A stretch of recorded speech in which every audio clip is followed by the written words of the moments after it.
Allahümme salli ala Muhammedin ve ali Muhammed.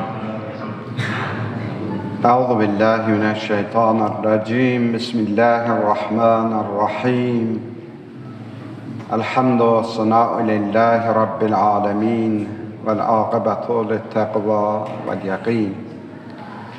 Vessalatu vesselamu ala eşrefil enbiyâi vel mursalin. Habibina ve habibi ilahil alemin. Ebil Qasim Muhammed sallallahu aleyhi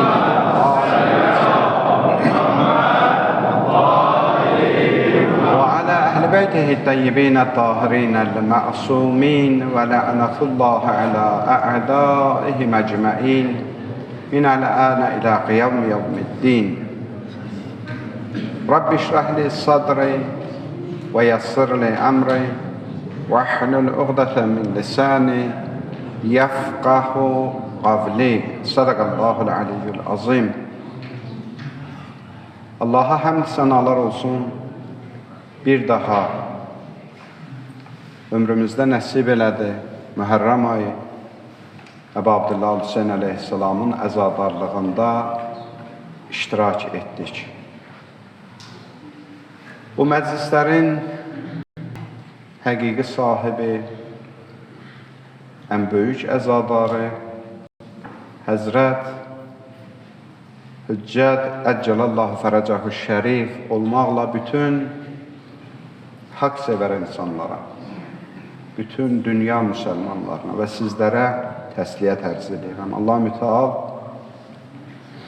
bu qəmləri, bu gözyaşlarını, bu əzadarlıqlarımızı Xanım Zəhra dəftərində qeyd eləsin inşallah.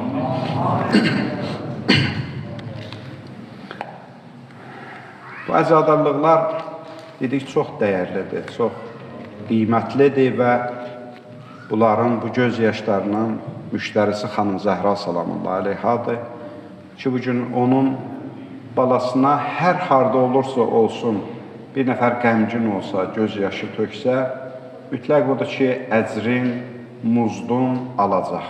Və ən kiçiyi də budur ki, məclislərimizin əvvəl günlərində demişdik, Həzrət İmam Sadiq əleyhissalamdan idi, hədis buyurdu, can verəndə, hamının ki, çəkin günüdür, ağır günüdür, Xanım Zəhra salamullahi aleyha gələr, deyər ki, mənim balamın əzadarlarından idi, gözyaşı tökənlərindən idi, ona matəm saxlayanlarından idi, onun zəvvarlarından idi.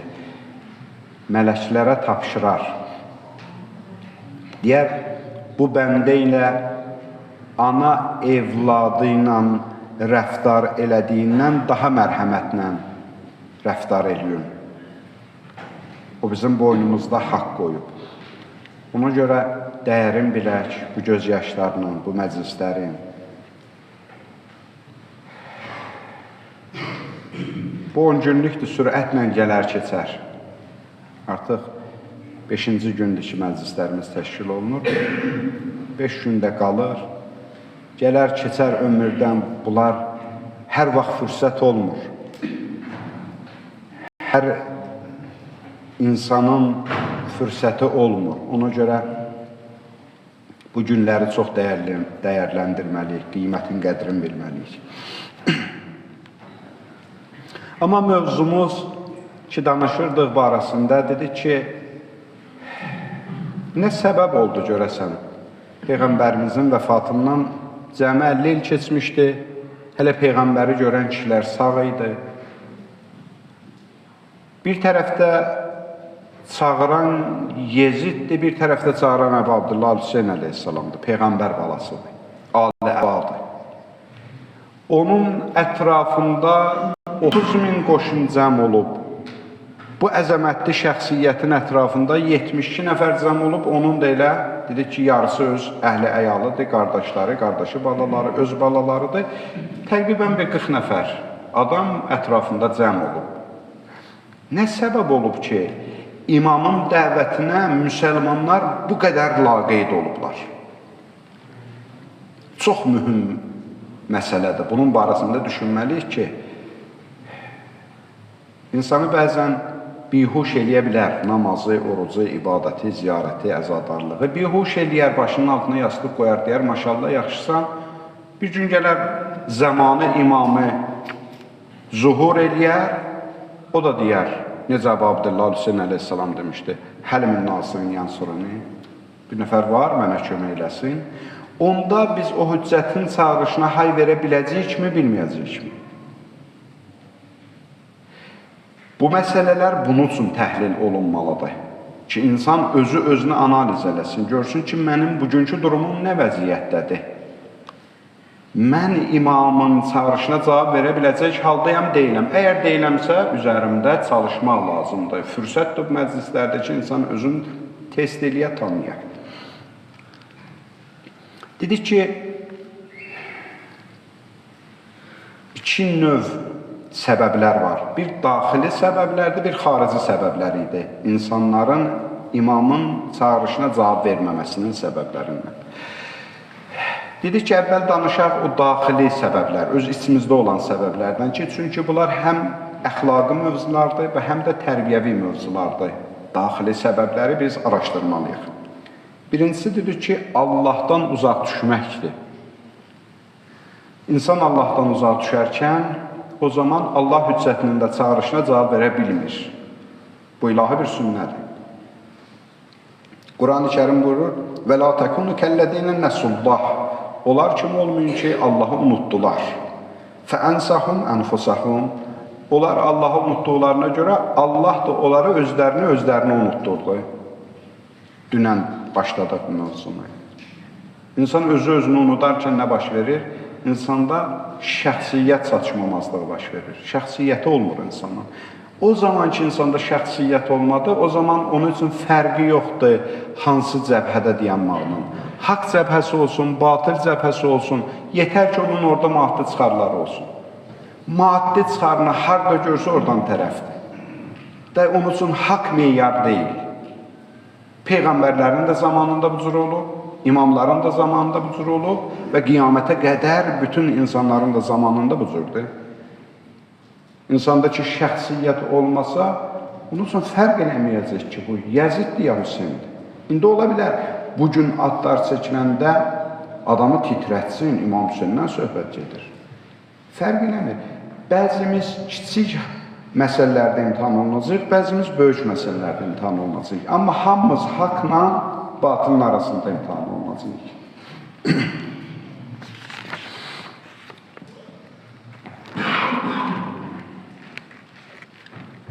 Şeyx Bəhainin bir atam mənə bir nəsihət elədi.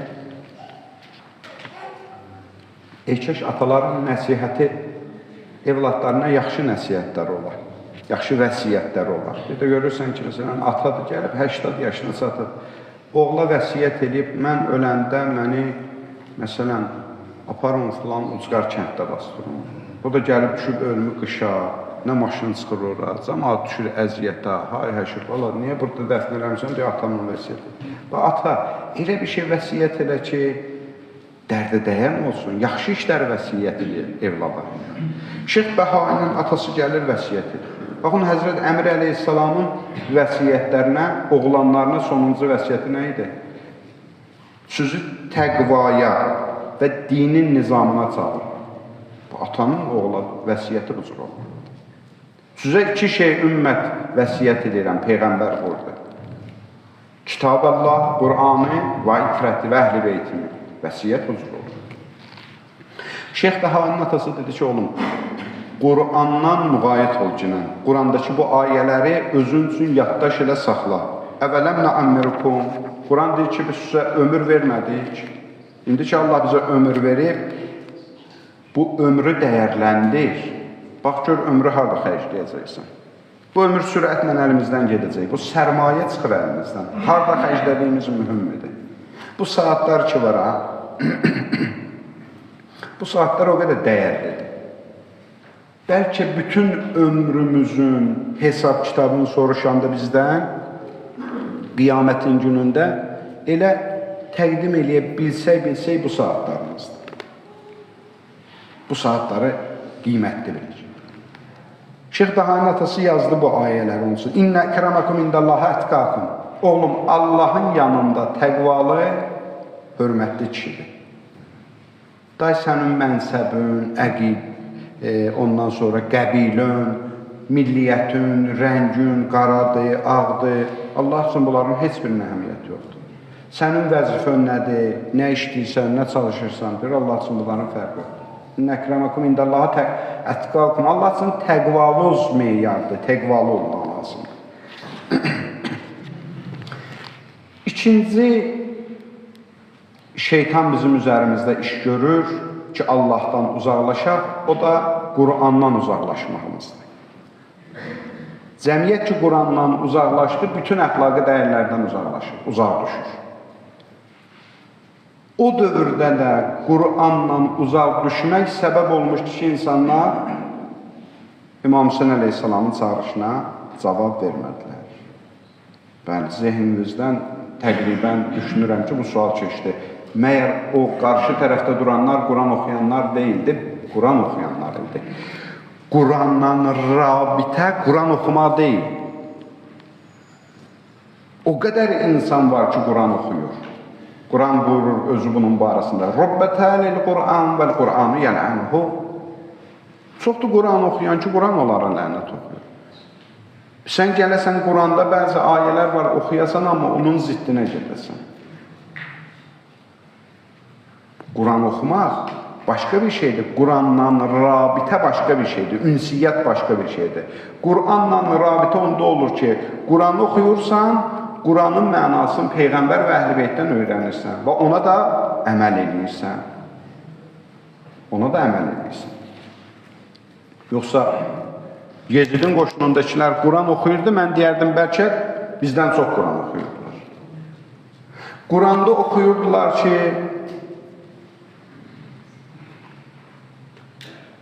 Peyğəmbərinə Allah buyurur ki, Peyğəmbər, onlar sənin bu xidmətlərinin müqabilində sənə bir muz təklif edirlər, deyilən ki, mənim heç bir muzda ehtiyacım yoxdur. Fəqət məvəddətə fil qurba. Mənim bu əhl-i beytimə məvəddət göstərəcəksiniz, məhəbbət göstərəcəksiniz. Bu ayəni oxuyan insanlar o xatırdır İmam Hüseyin əleyhissalam. Bu ayəni oxuyan insanlar bugün deyir ki, görəsən İmam Hüseyin əleyhissalam düz iş görmədi, Yezidə qarşı çıxdı. Eyni məntiq, eyni düşüncə. Yəni, Qurandan rabitə başqa bir şeydir. Qurandan rabitə budur ki, Quranla əlaqəni bizi çoxaltmalıyıq. Quran buyurur, və la yazidü zaliminə illə xəsara. Quranı ayənin əvvəlində deyir ki, möminlər oxuyarsa, onlar üçün şəfadır. Amma zalimlər gəlib Quran oxusa, onlar üçün xusrandır, bataqlıqdır. Onların elə yükünü artıracaq Quran. Başqa bir şey deyə bilməyəcək. Əsər qoymayacaq onun həyatında. Zübeyir adlı bir şəxs var idi, müşrik idi. Mədinədə onun oğlunu əsir götürmüşdü müsəlmanlar. O zamanda müsəlmanların çox ciddi maddi sıxıntıları var idi. Peyğəmbər Əkrəm belə bir şərt qoymuşdu. Kim əsir düşsə müsəlmanlara müşriklərdən, onun sahibi gəlib müəyyən bir cizyə, bir pul ödəsə, onun müqabilində onu azad edirdilər. Cübeyr də gəlib oğlunun dalıca Mədinəyə bir miqdar pul götürüb özü ilə gəlib ki, pulu versin, oğlunu əsirlikdən azad elətdirsin. Gəldi, çatdı Mədinə məscidinə, gördü namaz vaxtıdır. Girdi içəri, özü müşrikdir də. Gördü Peyğəmbər namaz qılır. Namazda bu ayəni dedi Peyğəmbər. İnnə əzabə rabbikə ləvaqi ma ləhu min dafi. Allahdan gələn əzab vaqidir, vaqiiyyətdir, həqiqətdir. Allahın əzabı mövcuddur. O əzabı sizdən kim dəf eləyə bilər? Allahdan əzab gəlsə, sizi kim qoruya bilər? Birdən Allah bəla göndərsə, kim ona mane ola bilər? Bir anlıq bu Zübeyrin qəlbində bir hərarət yarandı. Ani. Namaz bitəndən sonra yaxınlaşdı Peyğəmbər Əkrəmə. Dedi ki, o bayaq oxuduğun o ayəni bir də təkrar eləyə bilərsən? Peyğəmbər bir də oxudu. Ağladı adam, dedi ki, ya Rasulullah, mən kəlmə-i şəhadət gətirəm, İslamı qəbul edirəm. müsəlman oldu. Quranın cazibəsinə baxın. Əgər qəlbdə mümbit şərait olsa, ayə təsir eləməlidir adam. Qəlb daşlaşması ayə təsir eləməlidir adam. Bəzi hallarda o qığılcımlar bir fürsətdir, o qığılcımların qədrini bilməli, gəzdirəm.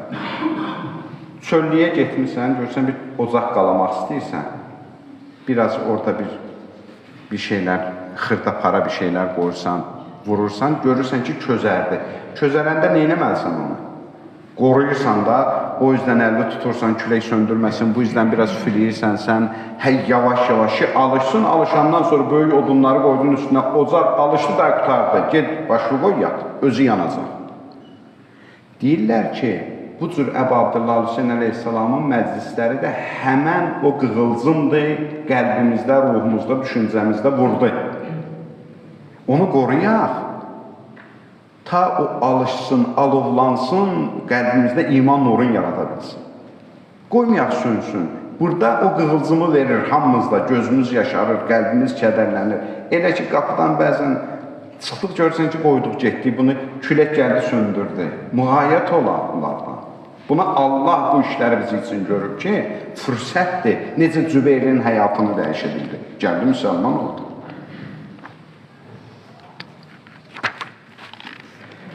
Həzrət Əmir əleyhissalam buyurur öz kəlamlarında və hudu ilə tayyibi minəl qavl. İnsanlarla pak danışın, xoş danışın, yaxşı danışın. Quranın məntiqinə əsasən Həzrət buyurur, deyir, çox heyf olsun ki, başqaları gəldi Qurana bizdən çox əməl elədi. Bu müsəlmanlar üçün həqiqətən bir dənə utanc verici bir şeydir. Quranın əxlaqına qeyri-müsəlmanlar bizdən daha çox riayət edir. Mədəniyyət, bu zahiri mədəniyyəti bizdən daha çox göstərirlər. Bizim rəftarımız necədir bir-birimizlə? İstəyir ailədəki rəftarımız, istəyir cəmiyyətdəki rəftarımız, istəyir axsaqqala rəftarımız, istəyir elə dostlar, tanışa, məscid əhlinlərə, hamımız aqressivik.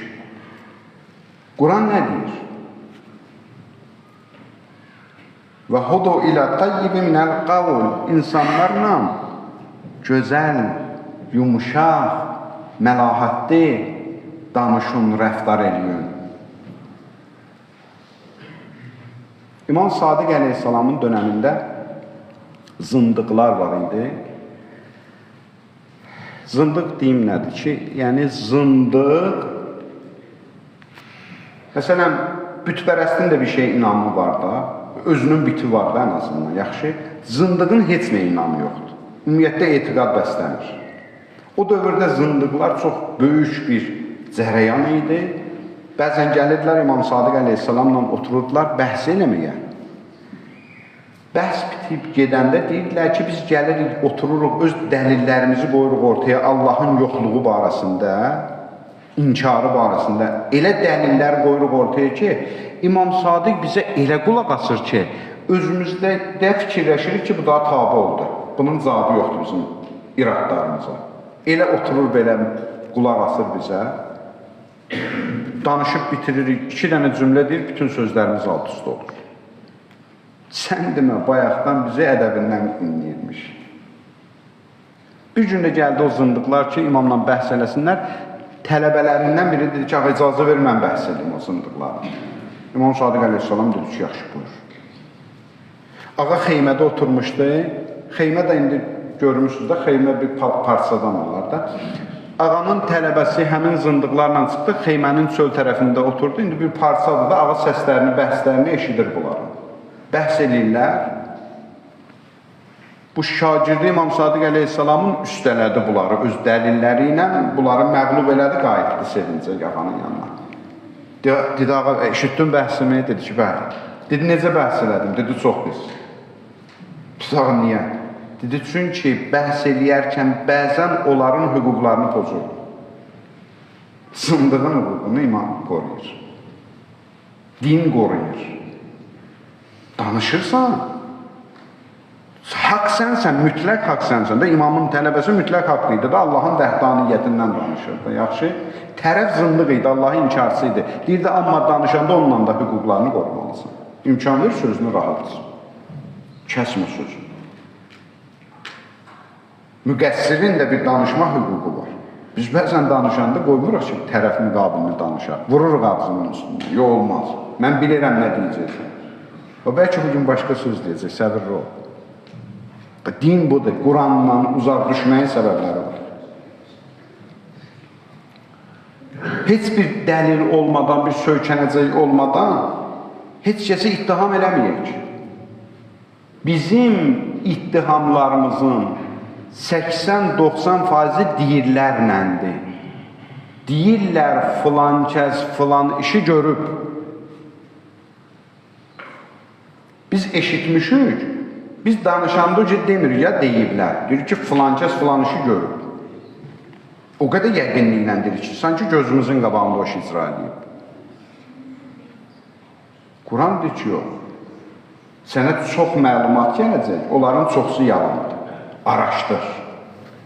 Və dinimiz bunu deyir bizə. Araşdırma son, qul qavlən sədidən, möhkəm dəlillərlə danış deyir. Boş-boşuna danışma. O deyir, bu deyir. Mən güman eləyirəm ki, bu addımı buna görə atır. Vallah o gümanlarımız bizim cəhənnəm ateşimizdir. Mənim də, sənin də hamımıza aiddir. O gümanlarımız var ha. Vallah bizi məhv eləyəcək. Çünki Quran buyurur ki, zənnin, gümanın 99% yanlışdır. Niyə şübhə deyiblər? Niyə şübhə deyiblər? Filan məsələdə mən şübhələnirəm. Şübhə, ərəb dilində şübhə bir şeyə oxşayan şeyə şübhə deyirlər. Şəbih gəlməsi var ha, şəbih çıxardırlar ha, Aşuranın oxşarını düzəldirlər, şəbih. Şübhə həmən sözdəndir. İmam buyurur ki, şübhəyə şübhə ona görə deyirlər ki, həqiqətə oxşayır. Sən baxanda onu həqiqətə oxşadırsan. Sənə görə o həqiqətdir, amma həqiqət olduğu hələ dəqiq deyil. Bizim adətən ittihamlarımız nədir? Mənə görə həqiqətdir və mümkündür mənə görə həqiqət olan əslində həqiqət deyilmiş. Çünki oxşardır, haqla batil həmişə bir-birinə oxşayır. O qədər gərək diqqətli, incəliyəsən ki, bunu qiyamətdə yanmasın insan.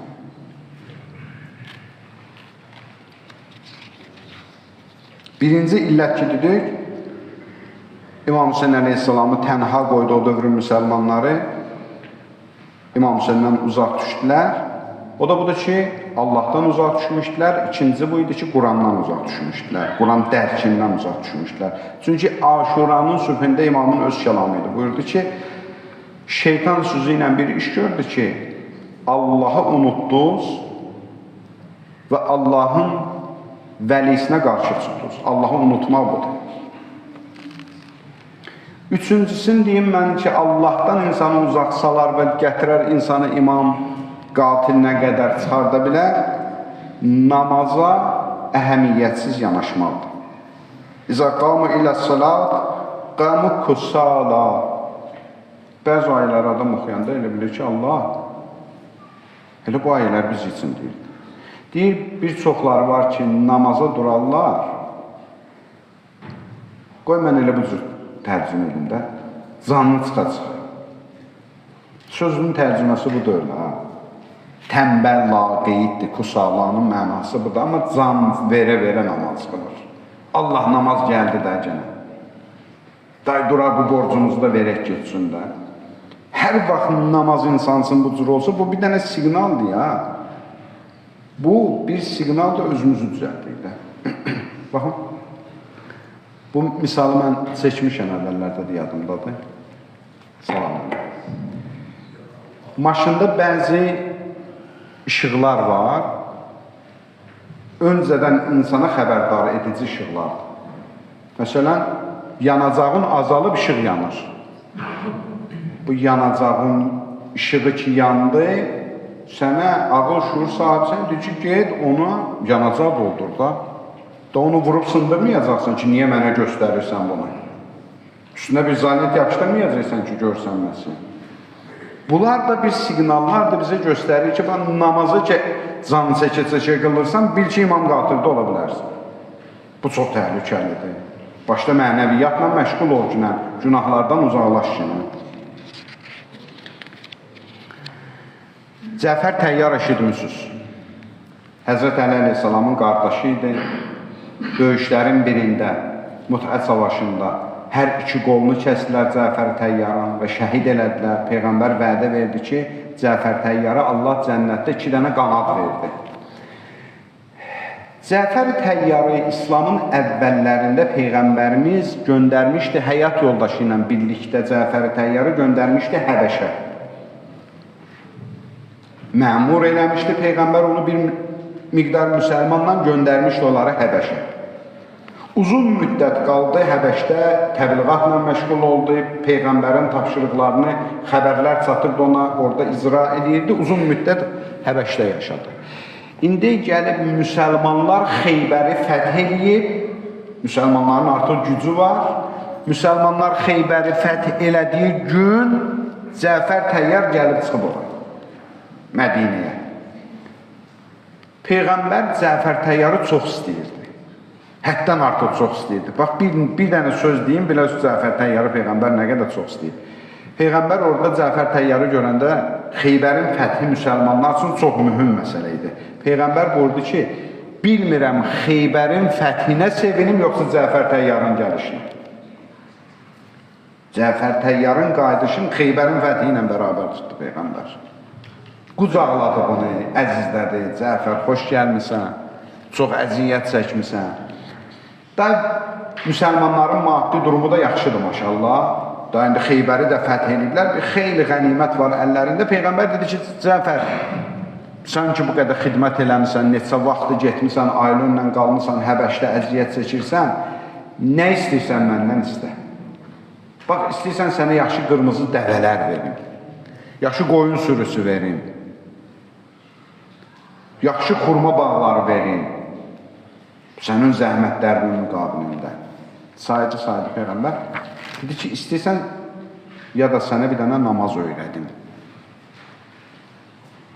Cəfər Təyyar düşünmədən, ya Rəsulullah, mənə bir dənə namaz öyrət dedi. Görürsən, bizə o təklif verirsə, nə istəyərdik? İnsan öz-özündə analiz eləsin bunları. Dedi, ya Rəsulullah, mənə bir dənə namaz öyrət. Peyğəmbər bir dənə namaz öyrətdi Cəfər Təyyara, Cəfər Təyyar namazı adı ilə məşhur. Cəfər Təyyar namazı. Bax, onun möminlər. 15 dəqiqə, 20 dəqiqə çəkir Cəfər Təyyar namazı. İmam Sadiq əleyhissalam buyurur ki, haçan müşkülüm oldu, Cəfər Təyyar namazını qıldım, həll oldu. Cəfər Təyyar namazı o qədər mühüm bir namazdır ki, həm günahların bağışlanması üçün, həm də hacətlərin rəvası üçün. Deyirlər, Şimr Kərbəla hadisəsindən sonra gəldi İmam Səccad əleyhissalamın yanına. Dedi ki, İmam Hüseyni mən qətl eləmişəm, peşmanam. Mənə bir əməl öyrədərsən, Allah məni bağışlasın. İmam Səccad əleyhissalam dedi ki, get, ya Cəfər Təyyar namazı qıl, ya Xufeylə namazı qıl. İstiğfar elə, Allah səni bağışlayacaq. Gedəndən sonra xanım Zeynəb salamullah aleyha narahat oldu. Dedi ki, qardaşımın balası, ağam, hüccətim, biz bunlarla qiyamətə saxlamışıq hesab kitabı, sən ona bir əməl öyrətdin ki, Allah onu bağışlayar. Burada ki, mənim vəzifəm budur, mən rəhmət imamıyam, mən yolu göstərməliyəm. Amma Allah o inayəti ona bəxş edəcək, etməyəcək sual altındadır. Deyirlər, ömrünün axırınacan Şimr hər vaxt dəstəmaz aldı ki, o namazı qılsın, qıla bilmədi. Heç vaxt qıla bilmədi o namazı. Ona görə möminlər, o Cəfər Təyyar namazı həm günahların məğfirətinə, tövbələrin qəbulunə, həm də nə müşkülün, nə hacətimiz var. Bəzən oturuq, elə dərdləşirik, danışırıq dərdlərimizdən. Allah yollarını qoyub da, birinə Cəfər Təyyar namaz qoyub, birinə başqa zikir qoyub. Gedək bir, yetər ki, Allahdan bir istəyim var, 20 dəqiqə ayıb Allaha. Yəni, bu qədər dəyər verirdilər ibadətə, namaza Peyğəmbərin səhabələri. İmam Sadiq əleyhissalam buyurur ki, bizim tərəfdarlarımızın tanınmasının 3 yolu var. İstiyorsunuz bizim şiələrinizi tanıyasınız, ardıcıllarınızı biləsiniz ki, həqiqətdir, yoxsa həqiqət deyil. 3 dənə yolu var. Bir budur, diqqət edin onların namazı əvvəl vaxtına qoyduqları əhəmiyyətə. Nə qədər namazın əvvəl vaxtında əhəmiyyətdirlər? Bir milyar. Mən tanıyıram adam, gözünü. Yolda getsə, namazın əvvəl vaxtı olsa saxlayır maşını. Əlində iş olsa qoyur. Bir əlaməti bu. Gördün ki, bir nəfər iddia eləyir ki, mən Əhl-i Beyti belə sevirəm, elə sevirəm. Əzan verilirdi, qoy bu futbolun ikinci hissəsi də bitsin, axsadır. İkincisi budur ki, Həzrət burada qardaşlıqda münasibətlərinə baxma. Qardaşlıqda münasibətləri necədir? Bizim ardıcıllarımız namazın əvvəl vaxtına riayət edənlərdir, qardaşlıqda möhkəm olanlardır. Bir-birinə kürək söykəməyi bacaranlardır. Və üçüncüsü, sir saxlamaqlarına baxın onların. Görün, sirrə nə qədər ciddi yanaşırlar.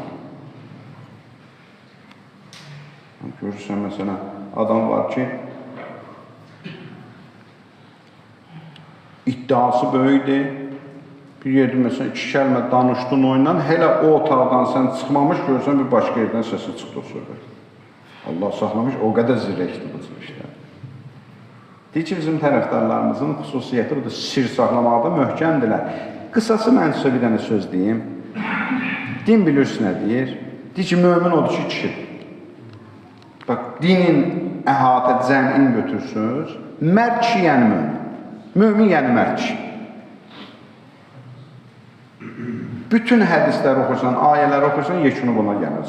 Bir yerdə görmürsən ki, bir adam namərd olar, amma mömin də olar. Və yaxud mərd olar, ibadətdən uzaqdır. Hədislər bizə deyir ki, çox böyük ehtimal, 99% ehtimal sonu yaxşı bitəcək adam. Çünki məhdliyi var ki, tarixdə də neçə misallarını seçmişik. O qədər din buna əhəmiyyət verir.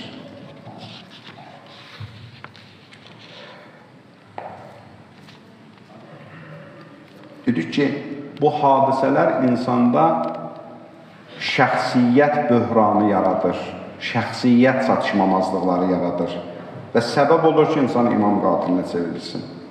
Quran buyurur: وَمَنْ أَعْرَضَ عَنْ ذِكْرِ فَإِنَّ لَهُ مَعِيشَةً زَنْكَا.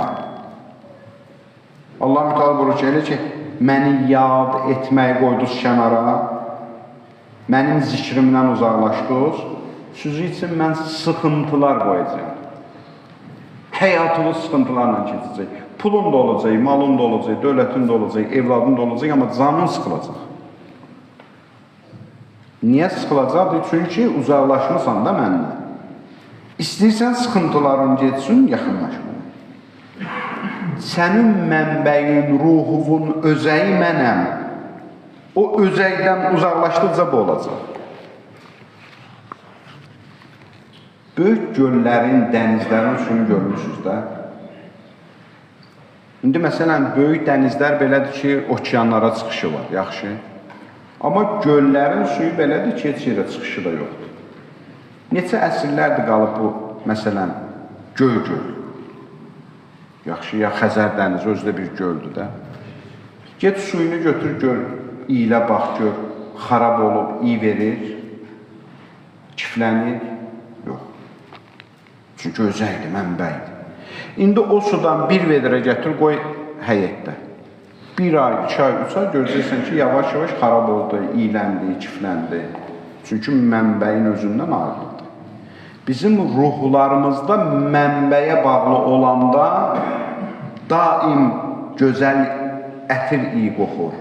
Elə ki, ayrırıq ruhumuzu əsl mənbəyindən başlayır üfunət verməyə. Ruhumuz kirlənir, köhnənir. Deyir, istəyirsiniz o ruhunuz təzələnsin, qatın da mənbəyə. Özəyinə qaytarın onu, qarışdırın, o çoxla qarışanda düzələcək.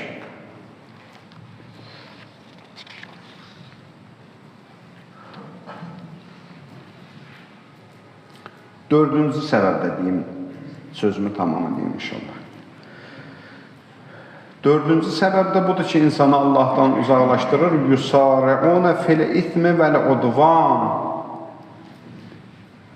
Bəzi insanlar günahda bir-biri ilə yarışırlar. Günaha elə can atırlar, elə sürətlə gedirlər. Halbuki yusari'una fil xeyrat. Yaxşı əməllər üçün bir-biri ilə yarışmalıydılar.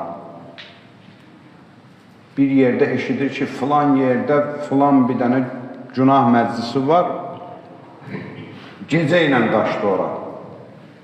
Gecə ilə qaçdı ora.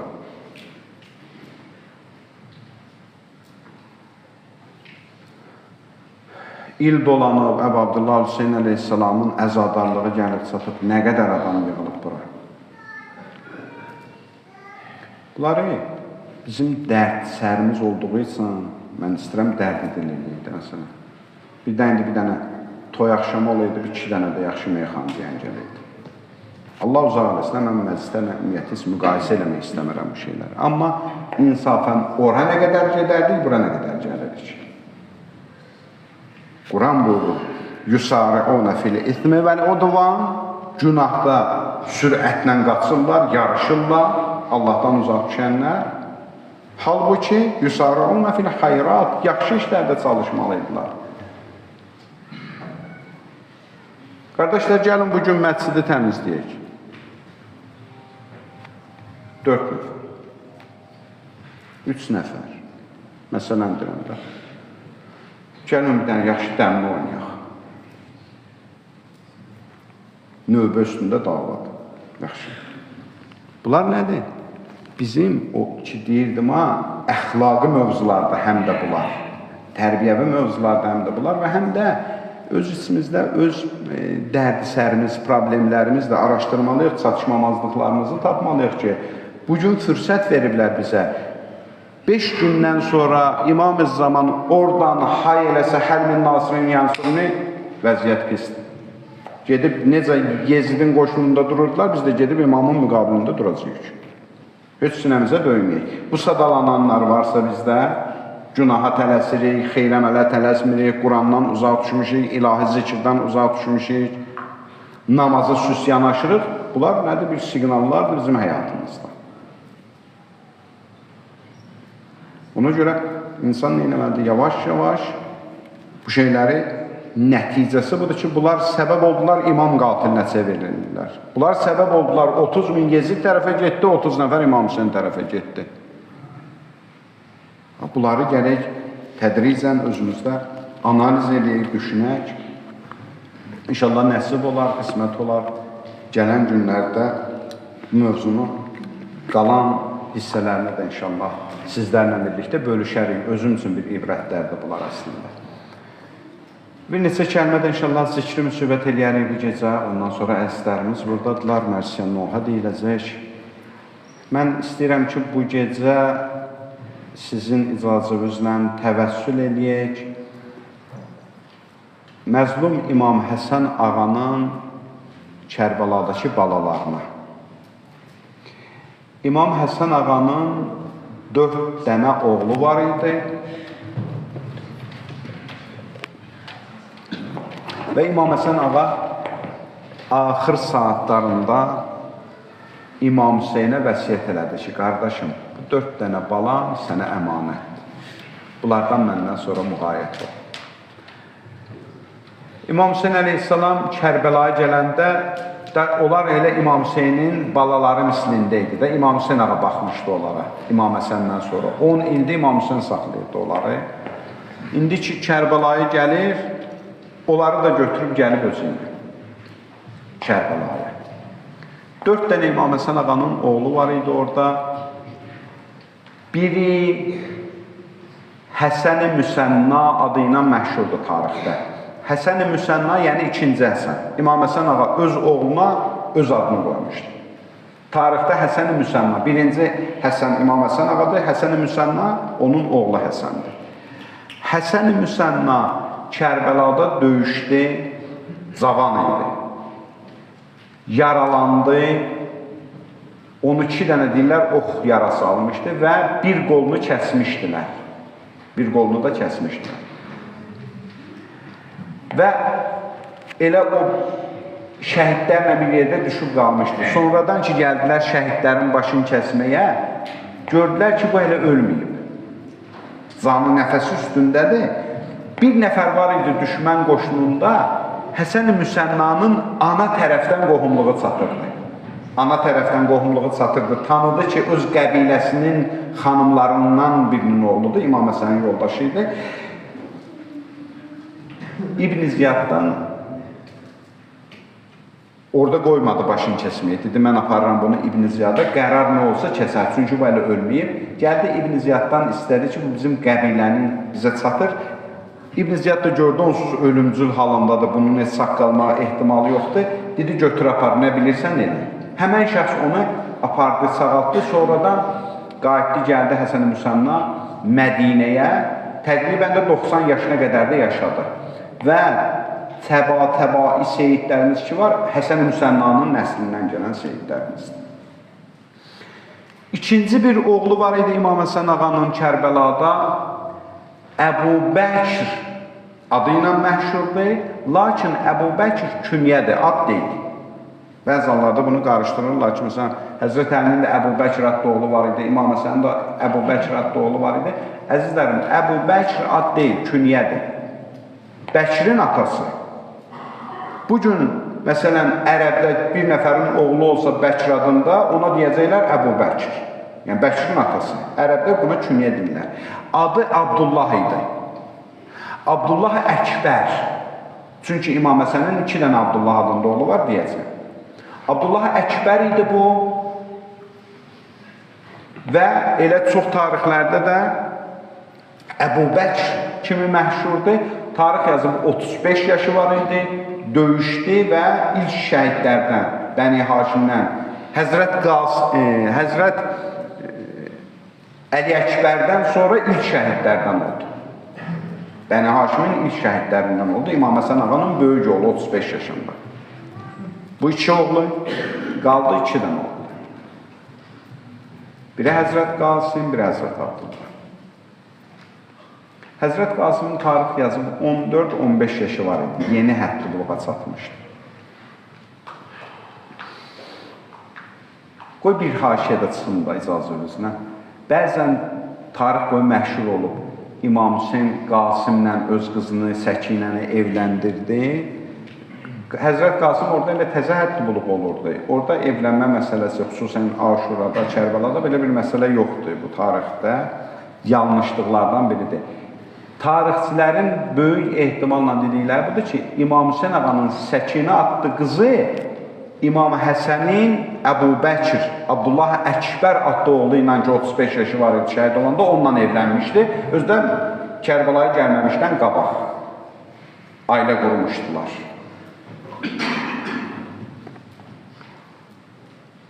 Həzrət Qasım 14-15 yaşlı bir gəncdir. İmam Həsən ağanın bütün yarı ənsarı gedib əlindən. Gəldi, dedi ki, icazə ver, mən meydana gelim. İmam Hüseyin üçün çox çətin idi. Qardaşının yadigarıdır. Dedi ki, Qasım, sən mənim qardaşımın yadigarısan, mən sənə icazə verə bilmərəm. Tarix yazıb ki, düşdü İmam Hüseyin əleyhissalamın ayaqlarından öpdü. Dedi ki, ağa, məni bu şərafətli yoldan ayırma. İcazə ver, mən gedim şəhadətə.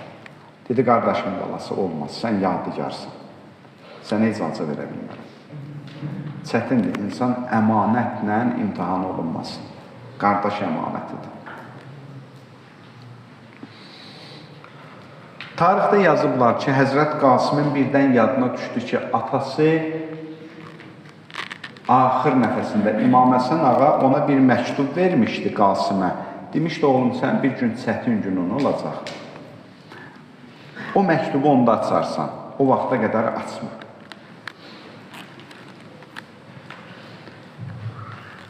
Ayrıldı İmam Hüseyin əleyhissalamdan, qaça-qaça gəldi anasının yanına, dedi, anacan, atamın bir əmanəti var idi, bir məktubu var idi, sənə vermişdim.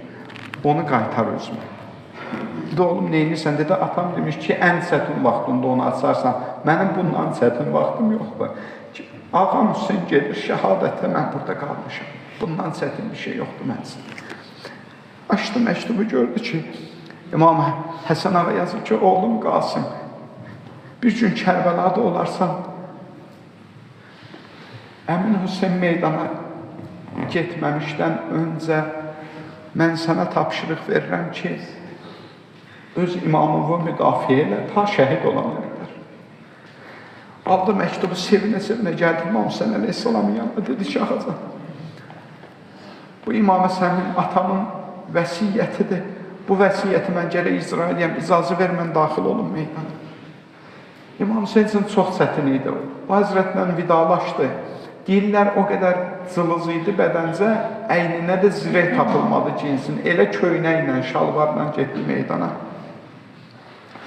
Düşmən tərəfdən bir nəql edirdi, çox şücaətlə döyüşdü.